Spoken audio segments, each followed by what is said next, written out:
रस भरी बालूशाही जो जाते ही मुंह में घुल जाए, इसे बनाना इतना आसान कि कोई भी बना ले। पहली बार में ही इतनी टेस्टी बनकर तैयार होंगे कि आप खुद पर यकीन नहीं कर पाएंगे कि ये आपने बनाया है। दुकान से भी अच्छे बालूशाही बनकर तैयार होंगे अगर आप कुछ जरूरी बातों को ध्यान में रखेंगे। गुलाब जामुन हो, जलेबी या फिर रसगुल्ले, सब फीके लगेंगे इसके सामने जब इस तरीके से बनाएंगे। तो इस टेस्टी रस भरी बालूशाही को बनाने के लिए सबसे पहले हम मैदा लेंगे। तो मैंने यहाँ पर 400 ग्राम मैदा लिया है। अब इसमें 2 चुटकी के करीब नमक डाल देंगे और आधा छोटा चम्मच बेकिंग सोडा डाल देंगे। आप चाहे तो बेकिंग पाउडर भी ले सकते हैं। इन सारी चीज़ों को पहले हम अच्छे से मिला लेंगे।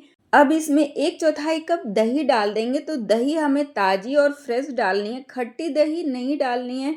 और 100 ग्राम यहाँ पर घी डाल देंगे। तो घी ज़रूर डालें, घी डालने से बालूशाही का टेस्ट है बहुत ही अच्छा आता है और अंदर से बालूशाही खस्ता बनकर तैयार होती है। इन सारी चीज़ों को हम मिक्स कर लेंगे इस तरीके से। उसके बाद इसमें हम थोड़ा थोड़ा करके पानी डालते जाएंगे और मैदा को मिक्स कर लेंगे।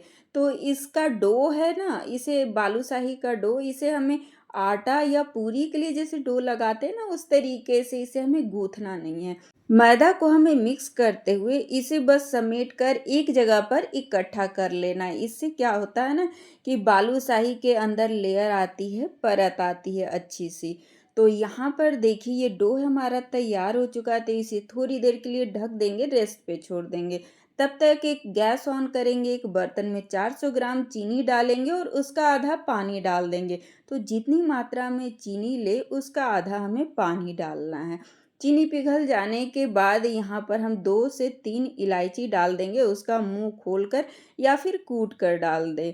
अब चाहे तो यहाँ पर फूड कलर भी डाल सकते हैं या फिर स्किप कर दे। मैं यहाँ पर 1 चुटकी के करीब ऑरेंज फूड कलर डाल रही हूँ।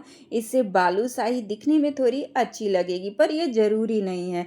अब यहाँ पर इसकी हम चाशनी बना लेंगे। चाशनी 1 या 2 तार वाली नहीं बनानी है, चिपचिपी चाशनी बनानी है। ऐसी चाशनी बनानी है कि एक तार जैसे आने वाली हो ना, उससे पहले हमें गैस ऑफ कर देना।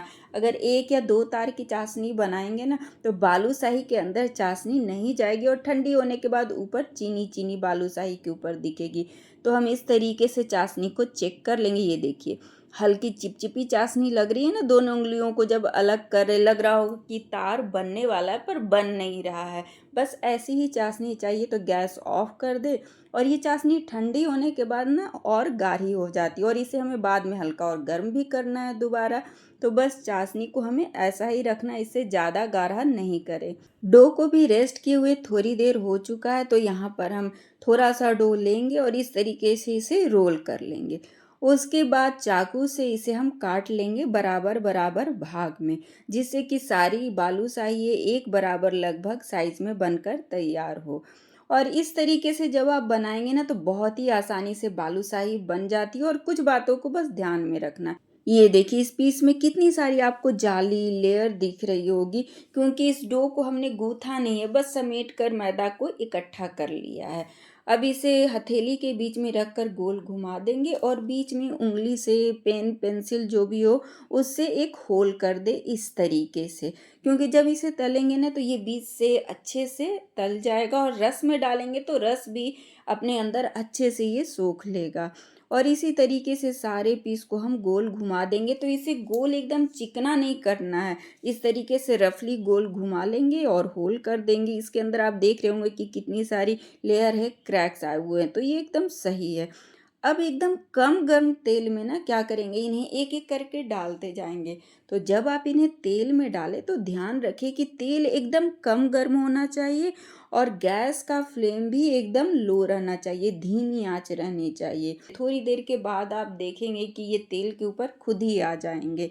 तो बस उसके बाद जब तेल के ऊपर आ जाए तो हल्का हल्का इन्हें रोटेट कर लीजिए और उसके बाद पलट लीजिए। ये देखिए हल्का सा लाइट ब्राउन कलर आपको दिख रहा होगा जब मैं पलट रही हूँ। तो बस इसी तरीके से इसे एक बार पलट लेंगे और दूसरी साइड से भी इसे थोड़ी देर हमें तलने देना है। इस तरीके से हल्का हल्का तेल में रोटेट करते जाएंगे, ऊपर से हल्का सा तेल में डुबोते जाएंगे हल्के हाथों से, ताकि कलर एक बराबर आए ऊपर नीचे से। और इसी तरीके से जितना ज़रूरत हो अलटते पलटते हुए लो फ्लेम पर इन्हें हमें तलना है। तो ये देखिए कितनी अच्छी इसमें लेयर आई है, क्रैक्स आए हुए हैं सारे बालूशाही में। तो बस अब ये अच्छे से तल चुके हैं, इन्हें हम निकाल लेंगे। और ये देखिए बिल्कुल भी ऑयली नहीं है, एकदम ऑयल आपको नहीं दिख रहा होगा इसमें। अब इस गर्मा-गर्म बालूशाही को चाशनी में डालकर अच्छे से डुबो देंगे। 2-3 मिनट के बाद इसे दूसरे साइड से भी पलट लेंगे और 15 से 20 मिनट के लिए बालूशाही को चाशनी में हम रहने देंगे, जिससे कि इसके अंदर चाशनी है वो अच्छे से चली जाए, बालूशाही चाशनी को अपने अंदर अच्छे से सोख ले। ध्यान रखें कि जब आप दूसरा बैच बालूशाही का तल रहे हैं तो तेल को पहले ठंडा कर लीजिए, उसके बाद ही बालूशाही को हमें हल्का गर्म तेल में डालना है, क्योंकि पहला बैच तलते तलते तेल है वो काफ़ी ज़्यादा गर्म हो जाता है। अगर आप उस गर्म तेल में बालूशाही को डालेंगे तो बालूशाही डलते ही ऊपर से लाल हो जाएगी।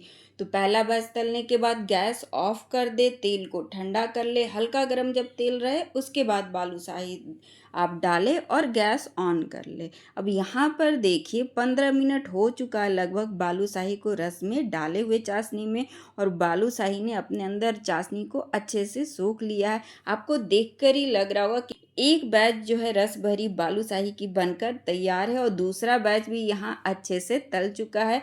तो इसे निकाल लेंगे और बालूशाही का आपको कलर अभी ऐसा दिख रहा होगा, निकालने के बाद इसका कलर हल्का और गाढ़ा हो जाएगा, क्योंकि अपनी गर्माहट में ये पकते रहता है।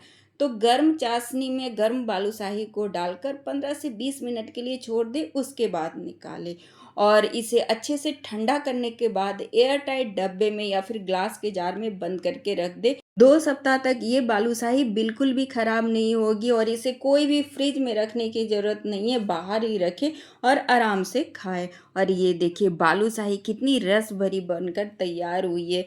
कोई भी जगह बालूशाही की ऐसी नहीं है कि इसमें रस नहीं है, हर एक बालूशाही का पीस रस से भरा हुआ है, अंदर से एकदम खस्ता बनकर तैयार हुआ है। तो बस कुछ बातों को आप ध्यान में रखें, एकदम टेस्टी बालूशाही बनकर तैयार होगी रस भरी।